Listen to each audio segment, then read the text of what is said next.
long time ago, in a galaxy far, far away.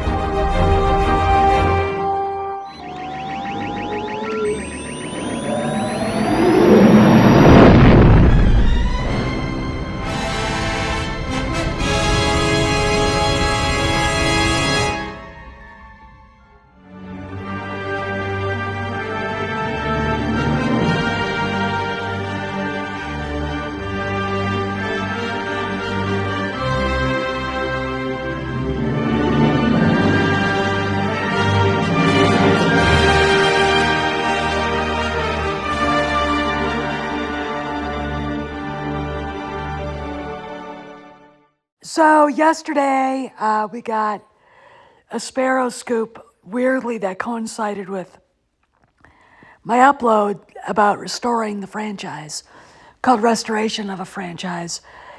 I did not expect a scoop. I did not see this coming. So it was a fortunate bit of happenstance, I think, synchronicity.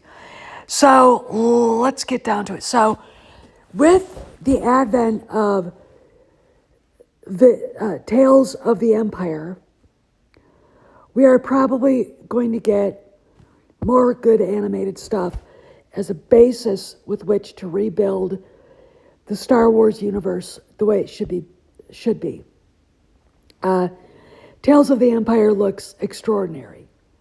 It'll be like Tales of the Jedi, and I really am looking forward to it. I personally can't wait to see how Vader responds to Barriss Offee, who was such an asshole, but this is what's going on. We are going to get an animated show concerning Visions. I don't know which studio is going to get it. John is very much into anime, and I'm not, it's okay to me, but I'm really not a fan of it either. I know that a lot of people who don't like the woke shit really like anime because the Japanese animators are not woke. However, I'm a little bit kind of like whatever. I'm just hoping that John chose a good studio with a good story. Then we are going to get a show about the Jedi survivors in Order 66 and who survived and how they created the path in order to protect Force sensitive children from being captured and murdered by the Empire. It's going to be very interesting, but if you look at it, it is way for Jon Favreau to create a base of substance for the Mandoverse and for Filoni's Heir to the Empire. Okay. The fact of the matter is, I know that there are a lot of people bitching about the fact that there is a bunch of Jedi survivors. You know, Ahsoka herself said there aren't very many Jedi left. You don't have to have 50 or 60, like 4 or 5, might actually be all, is needed for a new Jedi Council or something like that to help Luke in recapturing what it meant to be a Jedi. Okay. That's where this is going. Okay. And the idea that somehow this all aims towards the sequel trilogy it's YouTube clickbait created by people who don't have any connection to anything, who aren't going to tell you the truth because they make money lying to you. Okay? They make money lying to you. It's right up there with Omega being Rey's mother in the bullshit detectors. Okay? If you actually think that's true, you got to remember one thing. These people make shit up to make money. Who stands to gain from all of this misery? YouTubers. Disney doesn't gain anything from having this actually be a real thing. Okay? I know that people who talk to Benny Arthur Carlson and others out there in the media need it to be real, or, need to have something to bitch about. But look, you're dealing with people who don't have any solutions. Okay? And they don't have any solutions. All right? And the idea that this would even be something that Filoni and Favreau would consider, it just shows the stupidity and the greed, I think, of a lot of the big YouTube channels. Look, it's just clickbait. They make it up and depend on their subscribers to believe it. Okay, so ultimately, it's the subscribers who need to ask themselves, would this be a good move financially for Disney? No, it wouldn't. Okay, it wouldn't at all. All right, it would absolutely be a bullshit move. And the thing that bothers me so much is that people don't question these guys like they question the mainstream media. I mean, that's the thing that bothers me so much, is these guys and girls are not put to the test and asked very serious questions about, how do you know this? It sounds like you made it up. There's no basis in logic. There's no business sense to it.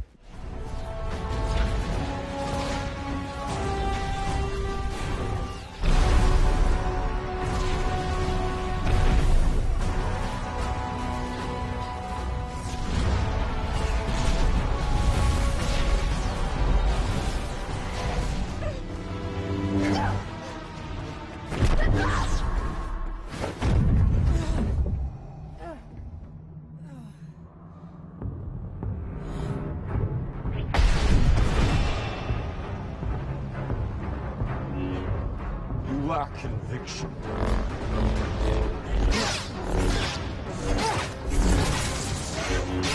Incoming craft, identify yourself.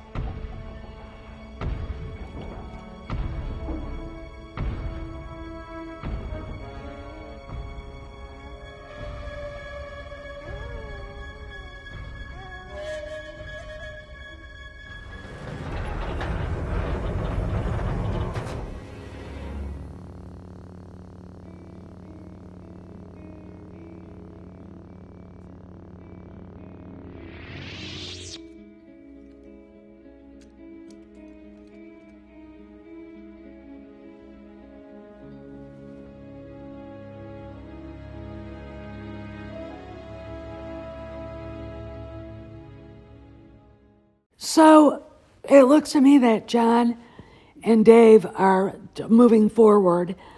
Not that we've heard anything official about Kennedy's situation, but I really think we're going to hear something about her soon, maybe in less than a month. I don't know.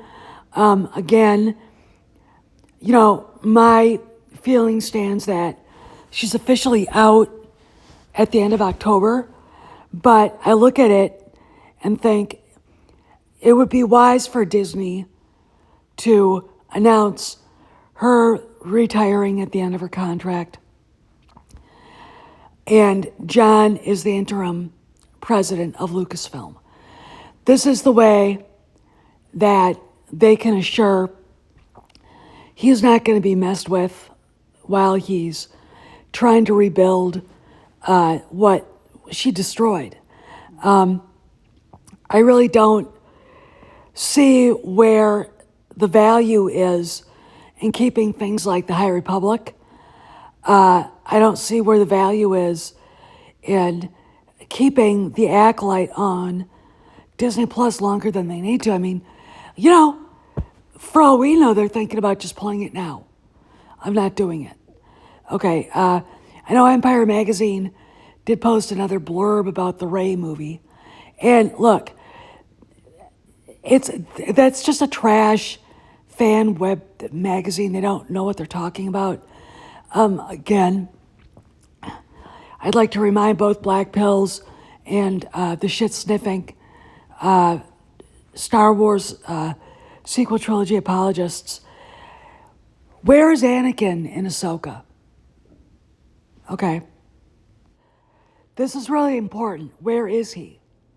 Is he a Force ghost, or is he something more than that?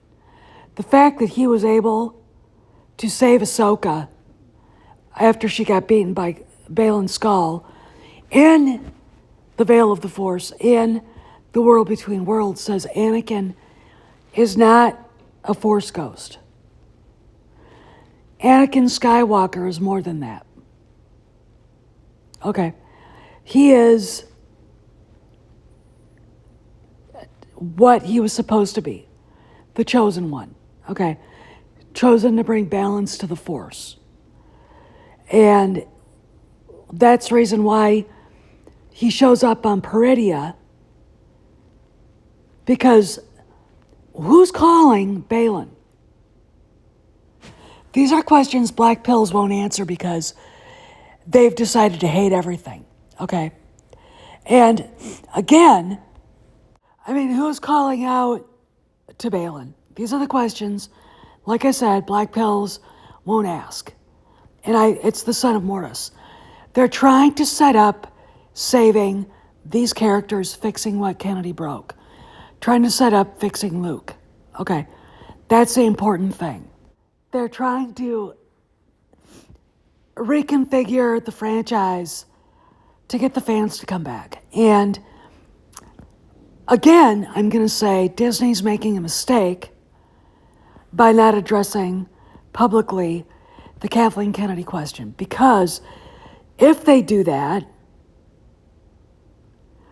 they will take away the narrative that Star Wars is dead from jackasses who go on Piers Morgan and scream and cry. Okay. Jackasses who stick their hands out and want money. If they give people what they want, which is heir to the empire, you will have the fan base come back, I think. Okay.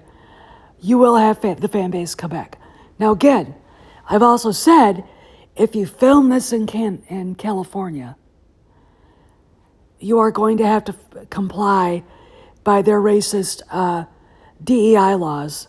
Okay. So a lot of fans may not like casting for some of this, but that's just the way it is until somebody decides to take that law to the Supreme Court of the United States and get it tossed. Okay, it's the only way you're going to fix that. Okay, California being a one-party state, a dictatorship, it is. If you're going to make movies in that state, you're going to have to comply. Now, again, I'm going to bring up Hayden Christensen, who has been front and center in this restoration thing going on. Okay, so they're developing an animated show about the Jedi survivors in Order 66 and Vision. They're taking a small episode of Visions and turning it into a show too, which is going to basically build a foundation for Favreau to continue to fix what's broken, period. And all we really need, I'm hoping by May the 4th, is an announcement of where Kathleen Kennedy is as far as her job is concerned. All they have to do is announce she's retiring at the end of her contract. And John is actually taking over Lucasfilm in her absence. That's all they have to do. All right? That's it. But until they do it, we're going to have big YouTubers making up stories about Omega being Rey's mommy. Whoever started that rumor, I hope has fleas of 1,000 camels infesting his armpits. I'm serious. I fucking don't understand why people do shit like that. You know? This is Steph signing out. I'll see you around the galaxy.